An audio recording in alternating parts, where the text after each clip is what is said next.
Alors aujourd'hui je vais vous parler de la spiruline. La spiruline c'est une microalgue d'eau douce, donc elle pousse de base au Mexique et on l'a retrouvée aussi au Tchad.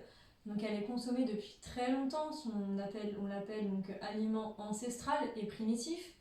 Elle contient énormément de vitamines, du groupe B, vitamine A également, de chlorophylle, de fer et surtout, ce qui la caractérise beaucoup, elle est connue pour son taux de protéines qui est environ de 60%. Aujourd'hui, on peut la trouver, on peut la cultiver en fait dans des bassins. Il suffit d'avoir une souche.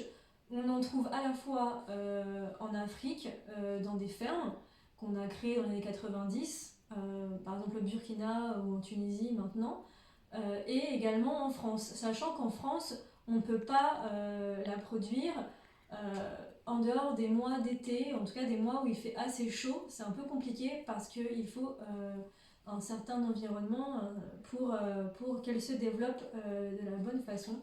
Donc chez Solsemilla, on a décidé d'avoir à la fois une spiruline d'Afrique, donc de Tunisie ou du Burkina, et une spiruline française, voilà, pour avoir les deux, quand on peut avoir les deux. Donc je vais vous parler un peu plus en détail de ces nutriments. Donc on va avoir aussi beaucoup de phosphore, de zinc, et donc comme je vous le disais, le plus intéressant, ça va être le fer. Donc on va la recommander pratiquement tous les jours au quotidien, on peut la consommer en faisant des pauses. C'est très important parce qu'elle a aussi un effet détox, donc elle va nous aider à réduire le taux de métaux lourds dans le corps, ce qui fait qu'au bout d'un moment, elle peut aussi s'attaquer à nos minéraux. Donc ce qui est intéressant, c'est vraiment de la prendre au quotidien, mais de faire des pauses ensuite d'un mois, 2 mois, puis reprendre. On la recommande pour toutes les personnes, les sportifs, les personnes fatiguées, les personnes en anémie par exemple. Les femmes allaitantes peuvent aussi en consommer, c'est très intéressant parce que du coup le lait va se gorger de nutriments. Ensuite, ce qu'on peut dire, c'est qu'elle peut être utilisée dans vraiment plein de recettes. Elle a un goût assez prononcé, mais elle peut être utilisée à la fois dans un jus de pomme, sur vos compotes, dans les yaourts. Elle se marie très bien avec les corps gras, donc juste avec de l'huile d'olive. Ça peut être aussi intéressant. À la fin des cuissons, donc moins la chauffer, c'est vraiment intéressant parce qu'on va garder tous les nutriments. Elle peut se chauffer un petit peu, ce super aliment, mais vraiment l'idéal c'est de la prendre crue.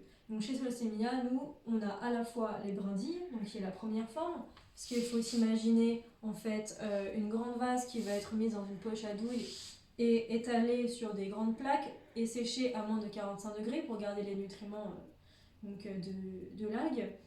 Et donc on obtient ces brindilles, ensuite on peut la mettre aussi en forme de poudre. Donc voilà, c'est vraiment, la poudre c'est plus pour les smoothies, les liquides, les sauces. Et les brindilles, là je vais vous montrer comment faire un gommageux tout simple qui a été créé par le fondateur de Solsemilla, Jean-François Amerlet. Donc ce que vous avez besoin, c'est donc une cuillère à soupe environ de spiruline en brindilles ou en poudre, c'est à vous de voir. Ensuite, on a déshydraté des zestes de citron. Voilà. Donc déshydraté, vous pouvez mettre au four à peu près 10 minutes à 50 degrés maximum. Voilà. Du gros sel et 100 g de sésame pré-toasté, donc à la poêle. Donc sans matière grasse, hein, juste 2 à 3 minutes jusqu'à ce qu'on sente vraiment cette odeur un petit peu de noisettes torréfiées. Hop. Alors, on met nos 100 g de sésame, notre cuillère à soupe de spiruline, 2 pincées de sel marin et nos zestes. Et ensuite, on va utiliser soit un mixeur, si vous avez, soit le mortier. Donc c'est un peu plus long avec le mortier, mais bon, voilà, ça fait passer le temps pendant le confinement. Hop. Et on va aller écraser jusqu'à ce que 80% environ des grains de sésame soient écrasés. Au mixeur, faites attention à ne pas obtenir de pâte parce que du coup, ça va s'oxyder plus vite parce que donc les gras, la matière grasse du sésame va être plus présente dans le produit.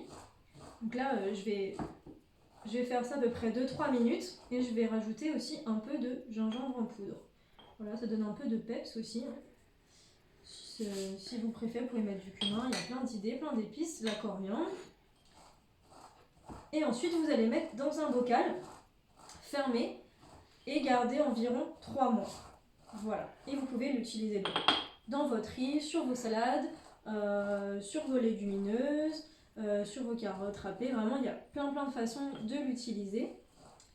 Et ce qui est intéressant, c'est que les enfants, si vous en mettez dans leur nourriture, ils ne vont pas se rendre compte qu'ils vont manger de la spiruline s'ils n'aiment pas ça de base. Voilà à quoi ça va ressembler. Là, plutôt, vous avez le sésame, le gomasio, qui peut remplacer le sel. Voilà. Donc il y a énormément d'idées de recettes sur le blog également. N'hésitez pas à aller voir sur les réseaux sociaux. Et merci beaucoup.